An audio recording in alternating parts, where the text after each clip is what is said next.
Once again, I read a lot of freaking manga. What is up, folks? Wolf Manga here, back at you with another new manga video, and as the title suggests, this is going to be yet another edition of my monthly manga read series. Basically, these videos cover all the manga that I read in the past month. So we read a lot of freaking series this past month, guys. I thought last month I read a lot. Boy, did I read a lot once again this month too. So before we go ahead and get started, please make sure to follow me on all my social media platforms if you have yet to do so already. This includes TikTok, Twitter, and Instagram. Especially follow me on my TikTok. I do a lot of anime-related content on my TikTok, as well as a little bit of manga stuff here and there. And of course, obviously, we got the manga stuff on the YouTube channel too, so that's awesome. And in addition to that, if you are in the market for shopping from Right Stuff Anime Today, whether you want to do a manga haul, shop for some anime figures, buy some DVDs and Blu-rays, and so on and so forth, please make sure to use my affiliate link down below in the description box. Again, at no extra cost to you guys, it does help support the channel as I continue to grow, produce more content, and so on and so forth. So without further ado, guys, I know you are eager to see and hear about what kind of manga I read in the month of July 2021. And so let us get started right after this opening.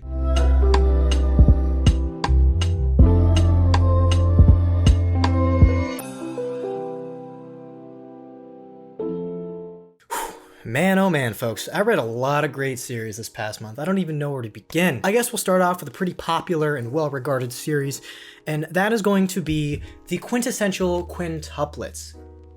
So, basically, I think I read volumes 11 through 14, essentially concluding the series and completing my collection in full. If you want to skip this portion, like if you want to go into it blind, I highly suggest doing that. I'm not going to give away too many spoilers really in this video, but I recommend going into this blind without having any expectations. So here are my thoughts. So overall, the ending, the finale, it's a little bit, I wouldn't say it's anticlimactic, but I would say it's not as like thrilling as like the first half of the series. And this is not to suggest that it's bad. It's to suggest that it's slightly flawed, maybe. But overall, I felt that the overall mood, the feeling that was captured was very, very tender, and they still managed to maintain some of those wholesome themes throughout this ending. After I read it, I looked up some like opinion videos and some opinion posts all over the internet, and apparently a lot of people really did not like the ending. Personally, I actually did like the ending. Like I said, it's not perfect. It seemed a little bit rushed, but overall, it was mostly satisfying to me. Regardless of which Quint you wanted to be with Futaro in the end, I thought the ending was very befitting, very sweet, very charming, and overall, I felt that really every Quint got a happy ending for the most part. Everybody in the end grew to become a better person than they were at the beginning. They became mature, they became adults, while still maintaining all the great qualities of themselves that really made them amazing characters. That said, I'm not going to go too much into this, but overall, my firm stance on the Quintessential Quintuplets ending is I liked it, albeit imperfect, it was good. That is my opinion, and I stand by it. I completely disagree with those that suggest that it was a sucky crap ending. You guys, you need to chill, enjoy it for what it was, and just don't be a douche about it. Now, I've been saying this for a few weeks now, but I do plan on talking a little bit more in depth about the ending of the Quintessential Quintuplets, and I will save that discussion for a later time. So that said, let's go ahead and get into the next manga that I read in this past month, and that is going to be volumes 21 through 33 of Attack on Titan. Sorry. I'm trying to think of which volumes I read. Yeah, 21 through 33. The volumes 21 through 33 had a lot of juice, a lot of heat, and really took you into this different world and perspective of Marley, be it the Marleyan aliens, the Marleyan ideology, and so on and so forth. And we see a lot of descent into madness, so to speak, among certain characters such as Reiner, Eren, of course, and it was all really interesting to witness all of this unfold. You know, it went in a lot of really crazy directions. The tension and the situation kept getting blown up more and more. But overall, the Attack on Titan series was really great. Do I think it's a masterpiece? No, it's not a masterpiece to me. Having said that, it's certainly one of the best series out there. And to be quite honest, is anything really a masterpiece? I mean, you can find flaws and imperfections in anything. And for me, Attack on Titan is one of those stories where it's more about the journey than it is the end. Overall, I think Attack on Titan deserves all the praise that it gets. And so that said, guys, Attack on Titan, I'm preaching to the choir here. You all know about it. Watch it, read it, do whatever you want with it. It's a great story. Alrighty, folks, so the next series on our list is just going to be a single volume from a really great series. I just keep putting it on hold just because I'm reading some other series right now. But that is going to be volume 9 of Tokyo Ghoul. So far, I am very much liking the manga a bit better. I haven't finished it, of course, and I'm only on volume 10 coming up very shortly. You know, not too much happened in this volume. It's just a little bit more plot development. We're introduced to some more characters like Mata's daughter. We see some of the introductory interactions between her and Kotaro Amon. And from what I've gathered so far in the manga, Kaneki is really not as ruthless and brutal as he is in season 2 of the anime. You know, of course, this can totally change down the line in the manga. And what I like about reading the manga after the anime is it's like I'm reading a different story. Like, it's the same characters that you love and enjoy, the same world that you enjoy, but the story itself, it's a little bit new, you know, at certain points, particularly post season 1. And so it's like you're re-experiencing, you know, the Tokyo Ghoul universe with a different story and an arguably better story at that. So highly recommended. I'm sure I'm sure I'm preaching to the choir here. Alrighty, folks. So the next impeccable series on our list of July 2021 reads is going to be Berserk Deluxe. In terms of the individual volumes, it's going to be volumes 16 through 21. So the end of the Golden Age arc all the way up until the end of the Conviction arc, I believe. So first and foremost, is post Golden Age arc worth reading? My opinion and my stance, absolutely. Kentaro Miura is still a fantastic mangaka in terms of the post-Golden Age arc, you know, story writing and artwork itself. And in fact, my opinion is that the artwork gets incredibly better the further you read, even past the Golden Age arc. In terms of the story itself, is it as good as the Golden Age arc? No, it's not as good as the Golden Age arc, but it's still part of the grand journey that you're involved in with Guts and Griffith and Casca and so on and so forth. Just because the post-Golden Age arc is not as good as the Golden Age arc, it doesn't make the series itself less of a masterpiece, in my opinion. So, of course, there's some more disturbing things going on. A lot of very sensitive subjects continue to be explored. Again, the series is not meant for everyone, that is. You have to be over 18 to read it, but overall, all in all, Berserk is seriously a masterpiece of a series. Kentaro Miura is seriously one of the best mangakas of his time and probably one of the greatest legends in manga history. So go ahead and move on to the next series. Anyways, folks, the next series on our list is going to be the first volume of Tomo-chan is a Girl. So all in all, this first volume was fairly entertaining. It wasn't amazing, it wasn't bad at all. It was a decently enjoyable first volume read for another rom-com series. So the premise seemed promising in that, you know, a tomboy girl likes her guy best friend, but her guy best friend really only sees her as one of the guys. I found that premise fairly intriguing and interesting, so I'm going to continue collecting and reading it. We'll see how things progress, and if I start to like it more and more, I'll certainly let you guys know. So that is going to be Tomo-chan as a Girl. You simply can't go wrong with the rom-com genre. So that is that. Let's see what else we have in store for today. Alright, so next up we have Demon Slayer volumes 6 through 9. Let me check my list. Yeah, 6 through 9. Again, I'm not sure if I've mentioned this, but I'm only showing like one cover, one, you know, volume, just because it's really inconvenient for me to hold the whole thing. But I'm sure I'll show you the actual size of all the volumes that I read in the thumbnail. So Demon Slayer volume 6 through 9. Some initial thoughts on this in terms of like art style. Obviously, animation or the animation, like it far exceeds the manga itself. But the main thing I want to say here is I was wrong for thinking that Demon Slayer was mid.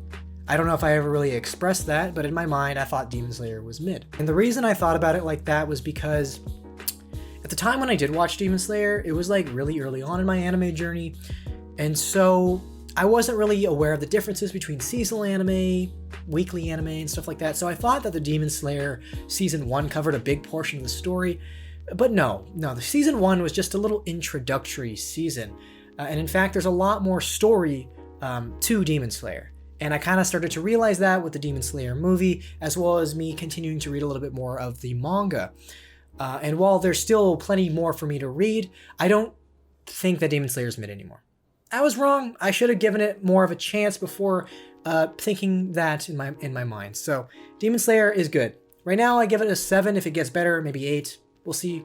Who knows? Now the plot thickens, the stakes get a little bit higher, and so I'm thinking that Demon Slayer might get a lot better. And I've heard all the same from a lot of people. It gets better. It gets better. Keep reading. Reserve judgment until later on in the story. So that's what I'm going to do. Give it some more time. Right now, I am enjoying it for the most part. So Demon Slayer, let me know your thoughts on this.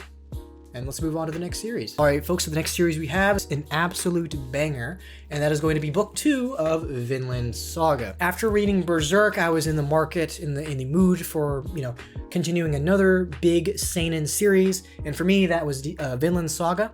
So I picked this up right after I finished the Conviction arc of Berserk. In terms of Berserk, just waiting for the next deluxe editions to come out, just because I only want to read Berserk in deluxe, simply what I want to do. In terms of my thoughts on Vinland Saga book 2, I think it's good. Artwork is impeccable, but other than the artwork, what I do really like about this is just how they convey the Vikings, their perspective on battle. To them, it's kind of like this way of life, and they see it as like a rite of passage into Valhalla, more or less. And I think it's something to be noted that they're willing to stand in the face of battle, where life or death is completely uncertain, with a smile on their faces. And I thought that was a really interesting depiction. Also, this guy right here, this guy is a prince. I actually thought this may have been a woman at first, but no, it's a prince, and that's totally fine. And this guy here, I call him Conehead. And there's this whole conflict going on with people who are Norse, people who are in Wales, people who are in England, and in terms of politics, it gets a little bit more involved. And so I'm eager to see how the story progresses. And so yeah, I think we're gonna see a lot more characters be really fleshed out the more I read. Let's move on to the next title. All right, folks, so the next series we have is gonna be one that is really, really dear to my heart, and that is going to be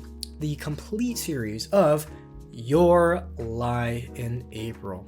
So first and foremost, I mentioned this in the last video, I was still able to get something out of this even without music. Yes, that's right, you can read a music manga without there actually being music to still get something out of it and enjoy it. And to be quite honest, it wasn't that I just decently enjoyed it, I was pretty hooked from the start to finish. And really, you don't even truly need music to fully understand the mood of the scenes. You see the mood, you see the tension, the stakes, and so on and so forth in the expressions of the characters, in the mannerisms, and in the artwork itself, as well as the minor details of the text speech bubbles. This is the story about Kosei Arima, who as a child was this prodigal pianist of sorts. He was raised by an exceedingly strict mother who would often hit him when he would miss a note, miss a key, and stuff like that as a child. And we see how his prodigal skills are really rooted in this very conflicted relationship between his mother and music. He essentially plays the piano as a child at competitions, at recitals, and so forth, in order to receive the validation from his mother. And it was truly sad to see Kosei Arima feel this way. And so, as a result, because he's trying to win over his mother's love, his mother's validation, subsequently wins, countless piano competitions. But at the cost of him becoming a slave to the score, the human metronome, so to speak. In other words, he plays each and every piece verbatim the way the composer wrote it. He plays like a machine. There's no feeling, there's no expression behind his mannerisms of playing. And ultimately, when his mother dies from her illness, he loses his reason for playing, and he crumbles. His time stops, his heart becomes frozen, and he begins to see the world in monotone. The remainder of the story follows his encounter with a lively blonde violinist who slowly but surely fills his world with color again. And so, all in all, this is a really bittersweet love story. It examines the difficulty of loss, what it means to be a musician, terminal illness and mental health, how to truly live for yourself, and so on and so forth. It is above all a heartrending reminder of the fleeting nature of both life and performance, while emphasizing the permanence in the notes we play in life, how they reverberate in others. Your Lie in April was just a really great series for me. I give the Manga, probably a 9, and the anime, a definite 10 for me. Again, that's for me. People have different opinions. People are entitled to them. That's how life is. So that is that. Let's get into the final series that I'll briefly talk about, and that's going to be a really, really, really, in my opinion, arguable masterpiece of the series. That is going to be The Flowers of Evil, folks. See that? See that? Oh my goodness. Oh, I don't even know where to begin with this, guys. I've been like thinking about this series for days now. This was one of the most addicting and psychologically thrilling series that I've read to date. Shuzo Oshimi, this was a brilliant work of fiction. Oh my goodness. If this was not an addicting series, then I don't know what can be addicting. I don't even know how to begin to describe it. It's certainly not made for everyone. So I love this series so much that I think I might make a separate review video on it. Basically, it's about this school boy student. I can't remember if it was like latter half of middle school or beginning of high school, but he essentially gets caught taking this girl's gym uniform while she was out, and this girl Nakamura sees him do this, and the next day she tells him, I saw you. And so she tells him to make a contract with him, and essentially she kind of blackmails him. And so the story follows this really twisted turn of events between these two. To just describe the basic points of this, take your classic perversion jokes in manga and anime, the more or less lighthearted ones, and really just magnify that to a psychologically disturbing coming of age tale. It involves themes of, existentialism, mental health, social alienation. Is there really such a thing as being special or unique in this world? What is your other side, so to speak, confronting your past sins, and so on and so forth? Highly recommend the series if you're up to some potentially disturbing material. And alrighty, folks, so I think I've covered all the bases here today. I've read a lot of really great series this past month of July 2021. So yeah, that's about it today, guys. If you did happen to like today's video, make sure to leave a thumbs up. If you have any comments or questions, please feel free to leave them in the comment section below. If you're already new to the channel, make sure to hit that subscribe button, turn on post notifications, and as always, guys, thank you so much for watching, and I'll catch you in the next one.